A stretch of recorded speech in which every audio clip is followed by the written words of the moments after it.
नमस्कार। आज हम बात करेंगे गीता के 8वें अध्याय के श्लोक क्रमांक 1 एवं 2 के बारे में। भगवत प्राप्ति।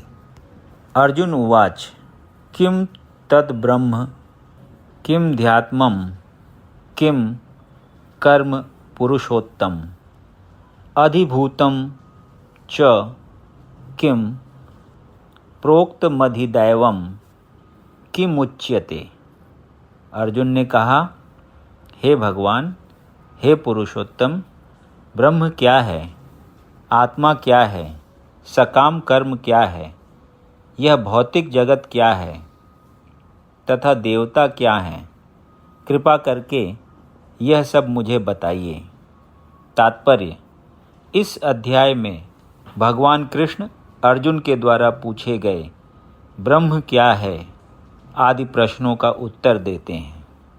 भगवान कर्म, भक्ति तथा योग और शुद्ध भक्ति की भी व्याख्या करते हैं। श्रीमद् भागवत में कहा गया है कि परम सत्य ब्रह्म, परमात्मा तथा भगवान के नाम से जाना जाता है। साथ ही जीवात्मा या जीव को ब्रह्म भी कहते हैं। अर्जुन आत्मा के विषय में भी पूछता है, जिससे शरीर, आत्मा तथा मन का बोध होता है। वैदिक कोश निरुक्त के अनुसार आत्मा का अर्थ मन, आत्मा, शरीर तथा इंद्रियां भी होता है।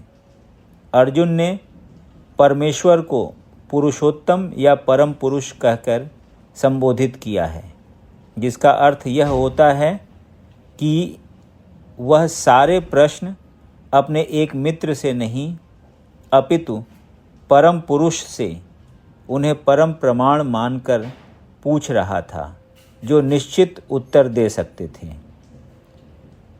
अधियज्ञः कथम कोत्र देहे अस्मिन् मधुसूदन प्रयाण काले च कथम ज्ञेयोऽसि नियतात्मभिः। हे मधुसूदन, यज्ञ का स्वामी कौन है और वह शरीर में कैसे रहता है, और मृत्यु के समय भक्ति में लगे रहने वाले आपको कैसे जान पाते हैं।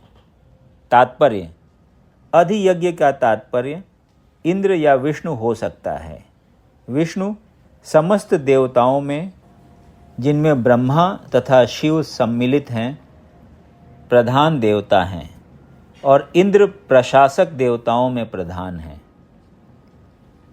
इंद्र तथा विष्णु दोनों की पूजा यज्ञ द्वारा की जाती है, किंतु अर्जुन प्रश्न करता है कि वस्तुतः यज्ञ का स्वामी कौन है और भगवान किस तरह जीव के शरीर के भीतर निवास करते हैं। अर्जुन ने भगवान को मधुसूदन कहकर संबोधित किया, क्योंकि कृष्ण ने एक बार मधु नामक असुर का वध किया था।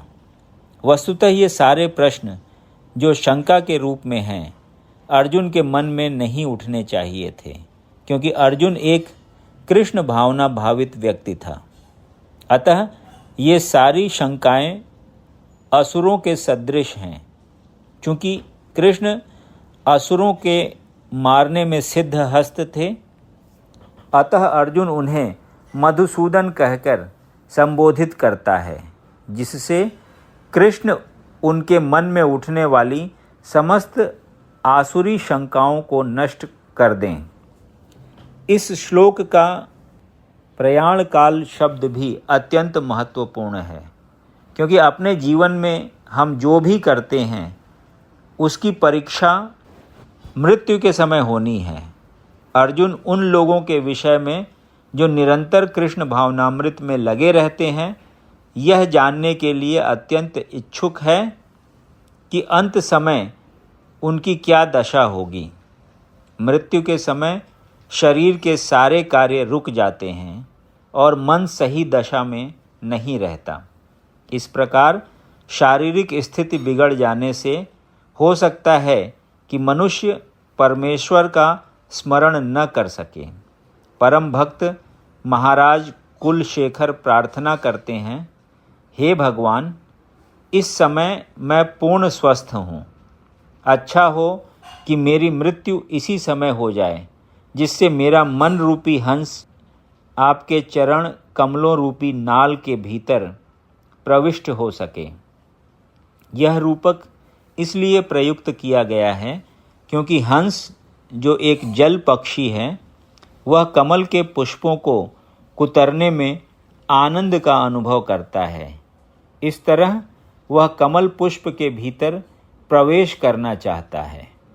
महाराज कुलशेखर भगवान से कहते हैं, इस समय मेरा मन स्वस्थ है और मैं भी पूरी तरह स्वस्थ हूँ। यदि मैं आपके चरण कमलों का चिंतन करते हुए तुरंत मर जाऊं, तो मुझे विश्वास है कि आपके प्रति मेरी भक्ति पूर्ण हो जाएगी।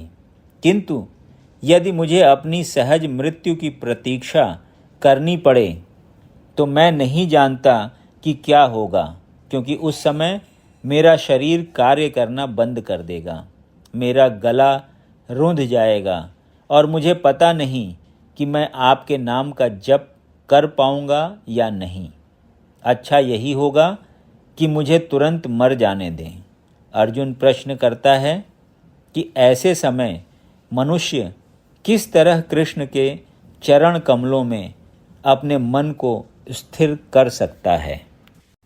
यदि आपको ये वीडियो पसंद आया तो इसे लाइक करें और ऐसे ही अन्य वीडियोज़ को सुनने के लिए इस चैनल को सब्सक्राइब करें। धन्यवाद।